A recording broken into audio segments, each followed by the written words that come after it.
Assalamualaikum warahmatullahi wabarakatuh. Jumpa kembali pada channel kami, Adi Reaction Official.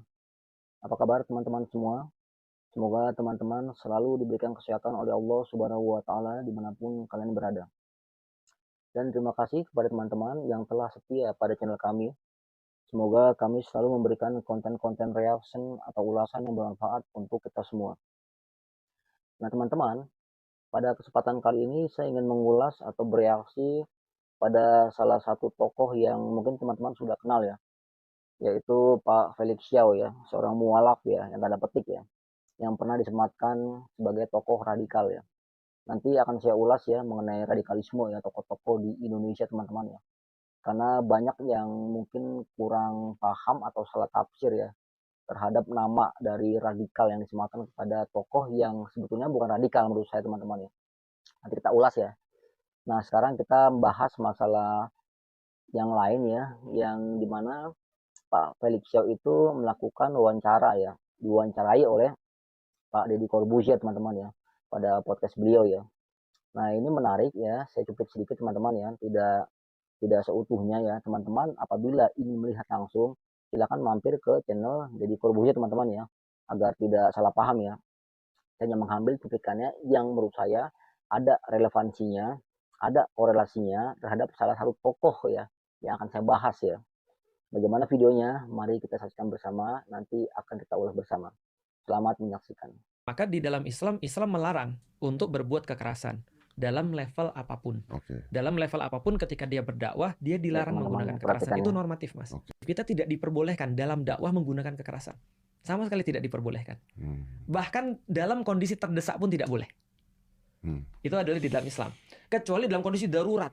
Darurat tuh kasus-kasus beberapa, misalnya kalau misalnya dia diancam bunuh Mas misalnya. Ya, Nah, itu udah manusiawi lah ya udah Mas ya. manusiawi, nggak usah agama lah, itu udah Iya, manusiawi itu. pokoknya kalau agama ngelarang juga gimana masa kita Gimana masa masa kita menyerah kita gitu. nyerah gitu. Ya, ada anak kita di rumah, ada istri kita di rumah, ada rampok datang ya Iya, udahlah ya. ya susah itu Ya. bicaranya. Tapi kalau seandainya dalam dakwah kita tidak boleh anarkis. Nah, kalau ada anarkis kita bisa katakan jelas yang salah yang berbuat anarkis apapun itu. Apapun itu kalau dalam dakwah ya Mas ya. Nah, pertanyaannya kalau Islam tidak boleh anarkis, maka siapa yang boleh anarkis di dalam Islam? Yang boleh anarkis di dalam Islam adalah yang punya wewenang. Polisi itu boleh anarkis ketika memang sudah sampai measure-nya untuk itu. Tapi ada tahapnya dong. Ada measure-nya. Ada oke. Kan nggak setiap ini pukul nggak juga kan pas kita ngomong dulu pasti kita kasih tahu dulu segala macam. Ataupun misalnya tentara itu boleh kemudian dia berbuat anarkis. Tapi itu ada ininya juga. Ada measure-nya juga. Dan measure-nya tidak sederhana di dalam Islam untuk bisa soal anarkis. Karena di dalam Islam ada 3 hal yang benar-benar sakral. Pertama adalah darah, yang kedua adalah harta, yang ketiga adalah kehormatan. Om Deddy, undang dong Felicia. Saya tuh kadang-kadang bersolar kayaknya enggak deh. Kenapa? Karena podcast ini terlalu besar untuk orang-orang kayak saya. Karena bisa jadi nanti setelah ini Anda bisa jadi ditelepon orang.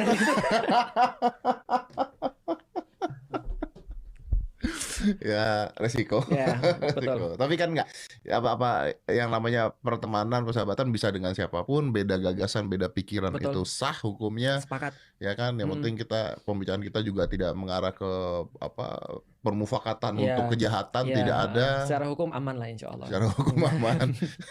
Cuma secara perasaan tidak aman ya. Ya demikianlah teman-teman ya, kita telah saksikan sedikit cuplikan ya pada video yang saya ambil dari podcastnya Deddy Corbuzier ya. Nah, sedikit saya ambil kenapa teman-teman, karena itu yang menurut saya menarik untuk diulas teman-teman ya. Nah, terlepas dari sudut pandang beliau mungkin tidak sesuai dengan apa yang saya ulas ya, itu hal yang saya anggap yang biasa teman-teman ya. Ketika kita beda ulasan atau beda pendapat, itu kita serahkan kepada teman-teman semua ya, atau kepada umat Islam ya pada umumnya. Nah teman-teman, di sini saya ingin mengulas tentang pembahasan yang di podcast Deddy Corbuzier, bahwa Pak Felix Xiao ya, seorang mualaf ya, yang mengatakan bahwa dalam dakwah itu tidak dibenarkan menggunakan kekerasan teman-teman ya. Bagaimana sejarah masa lalu Nabi Muhammad SAW memang tidak pernah ya menyebarkan dakwah dengan kekerasan ya. Bagaimana sekarang Islam bisa berkembang di dunia ya, luar biasa. Salah satu manusia agung yang tidak tertandingi hingga sekarang teman-teman ya. Bahkan pada satu tulisan karya orang barat ya, bukan orang kita ya, Nabi Muhammad sebagai tokoh nomor 1 ya pada 100 tokoh muslim. Nah teman-teman, kembali ke Pak Felix Xiao teman-teman ya. Pak Felixio ini seorang mualaf ya, yang mungkin kategorinya keturunan Cina teman-teman ya, Tionghoa ya. Namun bagaimanapun juga ya, beliau sudah menjadi bagian dari negara kita, sehingga menjadi warga negara Republik Indonesia ya. Kita tidak usah menyematkan klannya ya, dari Cina segala macam ya. Kita satu iman, kita masih bersaudara teman-teman ya. Walaupun ada perbedaan tafsir dan lain sebagainya, itu jangan sampai kita menjadi permusuhan terhadap saudara seiman teman-teman ya. Nah, kita setuju ya apabila beliau mengatakan bahwa dalam dakwah ya tidak dibenarkan melakukan tindakan kekerasan. Nah, di sini walaupun beliau tidak menyindir ya, tidak menyinggung ya, sesuai dengan thumbnail saya ya, pada golongan Klan Balawi ya. Tapi menarik teman-teman apabila kita lihat sejarah masa lalu ya, bagaimana ada namanya pergerakan FPI yang dulu yang melakukan sweeping terhadap minuman keras, sweeping di bulan Ramadan ya, yang menurut beliau itu tidak dibenarkan teman-teman ya, karena ada yang bertugas di situ, ya ini aparatur negara teman-teman ya. Nah, beliau pun setuju di situ, yang bisa melakukan anarkis ya, tapi kan terukur ya teman-teman ya, ada major di situ menurut beliau ya, itu diperbolehkan ya, polisi dan tentara. Pun FPI ya punya sanggahan juga ya, beliau menurutnya sebelum melakukan aksi sweeping dan kekerasan lain-lainnya, beliau sudah mensurati pihak pemerintah ya, kelurahan dan lain sebagainya lah, itu sanggahan dari pihak FPI pada masa lalu teman-teman ya, yang saya lihat di media-media gitu. Intinya ucapan Pak Felix Xiao itu sangat berhubungan dengan tindakan kekerasan yang dilakukan oknum-oknum ya, FPI ya, dan sekarang memang sudah tidak terjadi lagi teman-teman ya, karena risiko sangat tinggi teman-teman ya. Beberapa media sudah mulai mengangkat dan masyarakat sudah mulai cerdas teman-teman ya. Memang tidak elok ya apabila ada tokoh-tokoh ya yang ingin katanya menegakkan Islam, amar ma'ruf nahi munkar, namun tindak tanduknya, ucapannya, kata-katanya tidak sesuai dengan yang diajarkan syariat Islam teman-teman ya. Nah, apabila ada yang mendukung ya kita silakan lah, masing-masing personal teman-teman ya. Itu hal biasa ya. Toh seorang tokoh Rocky Gerung pun ada yang suka, ada yang tidak suka teman-teman ya. Seorang presiden pun ada yang suka dan tidak suka teman-teman ya. Bahkan seorang rasul pun ada yang suka, ada yang tidak suka. Itu sunatullah teman-teman ya. Dan berharap semua orang suka sama kita teman-teman, itu mustahil lah ya.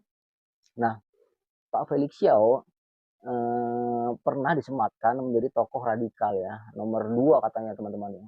Yang pertama Habib Rizik Syihab ya, lalu yang ketiga Abu Bakar Ba'asyir teman-teman. Ini yang buat suatu analisa ya tentang tokoh radikal Indonesia ini agak-agak sedikit ngawur teman-teman, agak sedikit tanda petik ya, agak koplak lah menurut saya lah, nggak bisa ditinjau secara sudut akademis teman-teman ya, dalam level pergerakan ya, sehingga tokoh yang disematkan levelnya 1, 2, 3 itu benar-benar menurut saya sangat salah ya, sangat salah, sangat jauh, sangat bias ya, tidak sesuai dengan konteks pergerakan yang disebut dengan radikal itu teman-teman ya. Nanti saya akan ulas ya mengenai radikalisme tokoh-tokoh Islam di Indonesia teman-teman ya, paham-paham radikal ya, tokohnya ya teman-teman ya. Namun tinjauan yang ada mengenai Pak Felix Xiao yang disematkan menjadi tokoh radikal nomor 2, Abu Bakar Ba'asyir nomor 3 dan Rizik Syihab nomor 1 itu sama sekali tidak benar menurut saya teman-teman, tertolak lah, karena mereka bukan tokoh radikal ya. 1, 2 nih teman-teman ya. Kalau Abu Bakar Ba'asyir itu spesialis, saya akan ulas kenapa, karena menyangkut sesuai dengan buku yang saya tampilkan teman-teman ya, Sekar Maji Marjan Kartosuwiro ya, seorang tokoh pergerakan yang hingga saat ini belum ada yang menandingi di Indonesia teman-teman ya. Ini mendapat diulas teman-teman. Kenapa? Karena akademik gitu loh. Nah, pun dengan Abu Bakar Ba'asyir yang sekarang alhamdulillah sudah taubat ya, kembali ke NKRI teman-teman ya. Namun radikal yang saya maksud di sini adalah ketika disematkan kepada tokoh ya, 3 orang itu ya, ini tidak sesuai nih 1, 2 nih ya. Jadi Pak Rizik Syihab radikalnya itu kan tendensinya cuma gara-gara pergerakan FPI doang teman-teman ya. Ya sweeping segala macam, melakukan aksi kekerasan, itu disematkan radikal gitu loh. Tapi secara pergerakan, secara struktural ya, secara akademik, suatu tokoh yang seperti Sekar Maji Marjan Kartosuwiro itu udah tidak ketemu teman-teman, bahkan tidak level gitu loh. Kalau saya komparasikan, saya baca dari kayak Al Haidar jauh sekali gitu loh, sama seorang tokoh Rizik Syihab, kok disematkan radikal, terlalu kecil menurut saya. Lalu Pak Felix Xiao ya, beliau siapa ya disematkan tokoh radikal? Apa karena ucapannya? Oh begini teman-teman ya, beliau secara pergerakan ya memang tidak perlu ditakutin Pak Felixio teman-teman ya, tidak perlu ditakutin ya. Kenapa demikian? Saya bisa pertanggungjawabkan. Beliau hanyalah simpatisan HTI teman-teman ya. Itu yang disematkan beliau tokoh radikal, HTI-nya bukan dianya. Felixio aman, aman nggak mengganggu negara NKRI, nggak mengganggu Pancasila, nggak mengganggu. Jadi ketika disematkan radikal, jadi viral lah tokohnya, naik lah, terangkat lah, jadi heboh lah.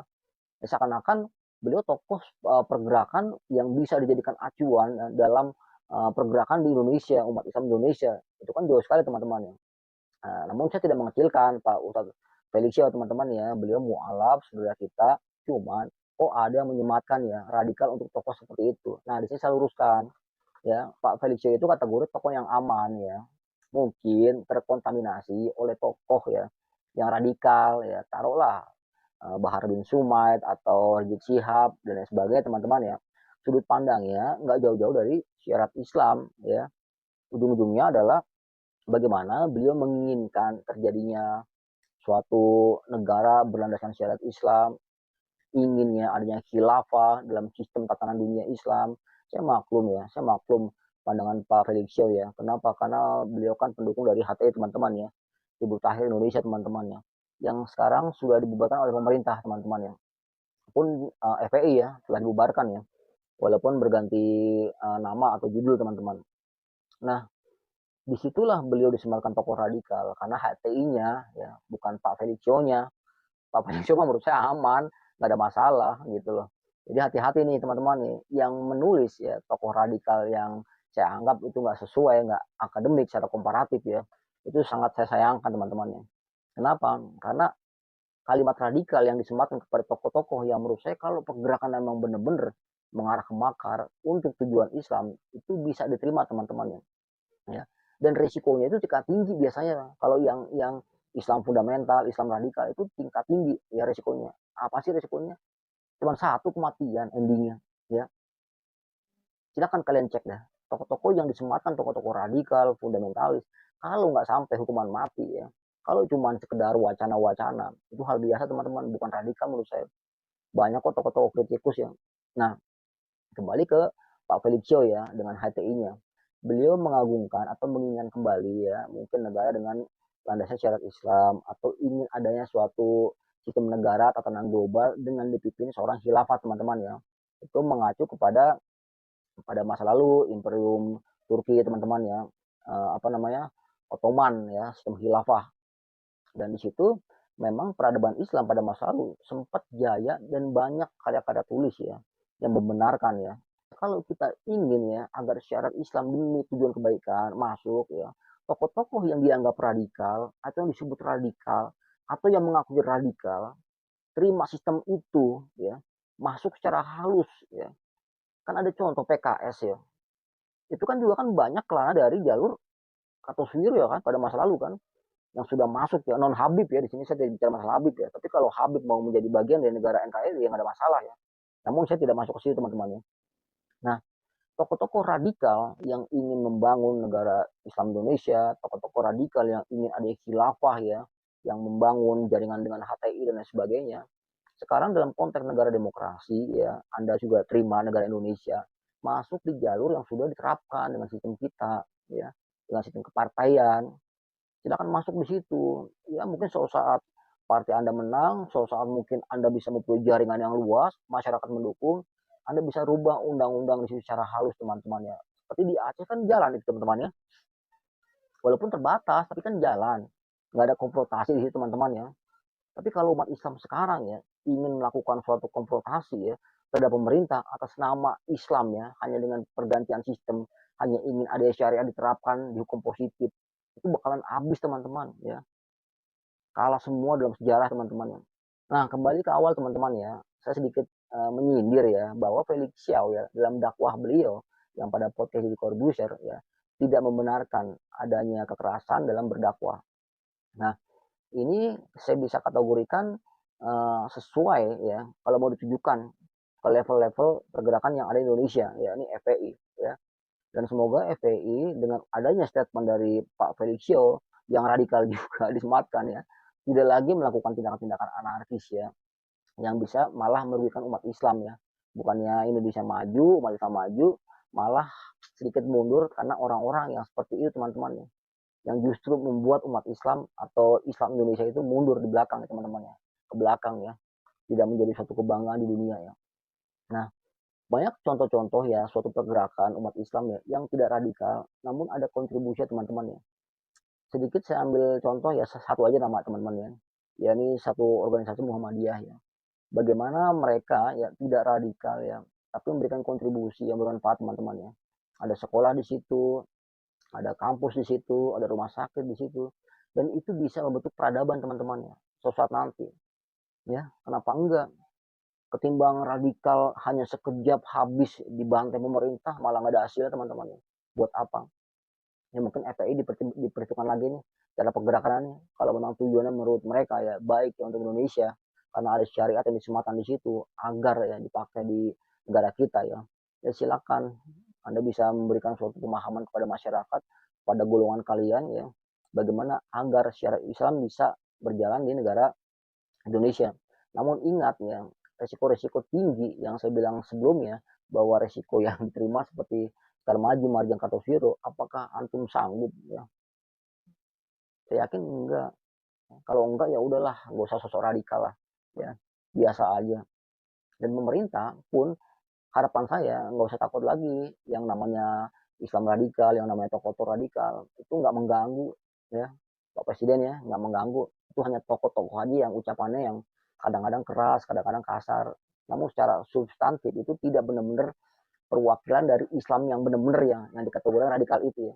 Karena nggak ada ya sejak Karmaji, Marjan Kartoswiro, dari kasus-kasus yang berkembang, dari kasus Lampung, Tanjung Priok, Amir Biki, dan lain sebagainya, nggak ada lagi tokoh-tokoh yang radikal yang menurut saya menjadi acuan ya untuk tokoh pergerakan Indonesia teman-teman ya.